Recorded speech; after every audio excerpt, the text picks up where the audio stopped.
Hello বন্ধু, এখন কিন্তু ইউটিউবের যে কোনো ভিডিওকে তুমি যে কোনো ভাষার ভিডিওকে তুমি বাংলা ভাষায় দেখতে পারবে, বাংলা ভাষায় ট্রান্সলেট করতে পারবে। তো কিভাবে সম্ভব, কিভাবে করবে আজকের এই ভিডিওতে আমি তোমাদেরকে পুরো প্রসেসটা দেখিয়ে দেব। তো চলো ভিডিওটিকে শুরু করা যাক। তো এর জন্য কিন্তু আমাদের এই ইউটিউব অ্যাপ থেকে হবে না এটা। তো ক্রোম ব্রাউজার অ্যাপটি ওপেন করে নেবে। ক্রোম ব্রাউজার ওপেন করার পর এখানে সার্চ বারে লিখবে youtube.com। youtube.com লিখে সার্চ করে দেবে। সার্চ করার পরে এখানে দেখতে পাচ্ছ এই যে থ্রি ডট লাইন রয়েছে, এখানে ক্লিক করবে। ক্লিক করার পরে এখানে দেখতে পাচ্ছ নিচে রয়েছে ডেস্কটপ, সাইডের পাশে রয়েছে একটি বক্স, এই বক্সটি টিকমার্ক দিয়ে দেবে। এখানে কিন্তু আমাদের কম্পিউটারের মতো পেজ ওপেন হয়ে যাবে ডেস্কটপ সাইডে। তারপরে এখানে সার্চ বারে সার্চ করতে পারো।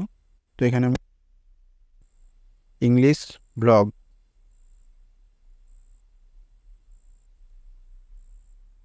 সার্চ করার পর দেখতে পাচ্ছ এখানে কিন্তু অনেক ভিডিও চলে আসছে।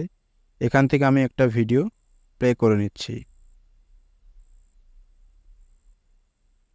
ভিডিও প্লে করার পরে এখানে কিন্তু ভিডিও প্লে হচ্ছে, দেখতে পাচ্ছ।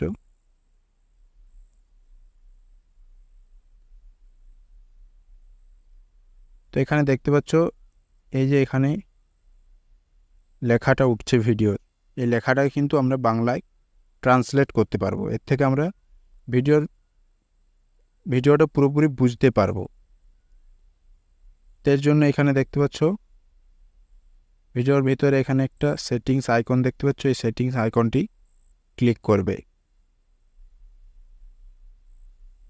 সেটিং আইকনটি ক্লিক করার পর এখানে দেখতে পাচ্ছ এই অপশনটি ক্লিক করবে।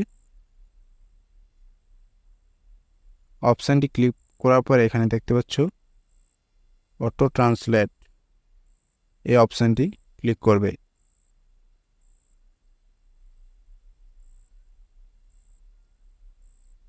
অপশানটি ক্লিক করার পর এখানে কিন্তু আমাদের অনেক ল্যাঙ্গুয়েজ চলে আসছে। এখান থেকে আমি এই বাংলাটি সিলেক্ট করে নিচ্ছি। বাংলা সিলেক্ট করে নিয়েছি। এরপর এখানে দেখতে পাচ্ছ এখানে লেখাটি কিন্তু আমাদের বাংলায় ট্রান্সলেট হয়ে গেছে। তো এবারে ভিডিওতে কি বলছে আমরা ইংলিশ না বুঝতে পারলেও কিন্তু বাংলাতে আমরা পড়ে এখানে ভিডিওটি সম্পূর্ণ বুঝতে পারবো। তো এই আপডেটটি কিন্তু ইউটিউব অ্যাপসেও খুব শীঘ্রই চলে আসবে। আমরা ইউটিউব অ্যাপ থেকেই এই কাজটা করতে পারবো। তো এই ছিল আজকের ভিডিওটি যদি ভালো লাগে অবশ্যই একটি লাইক করে দেবে, আর চ্যানেলে যদি নতুন হয়ে থাকো চ্যানেলটিকে সাবস্ক্রাইব করে নেবে। আর ভিডিওটি যদি ফেসবুক থেকে দেখছো আমাদের ফেসবুক পেজটিকে ফলো করে নেবে। ধন্যবাদ।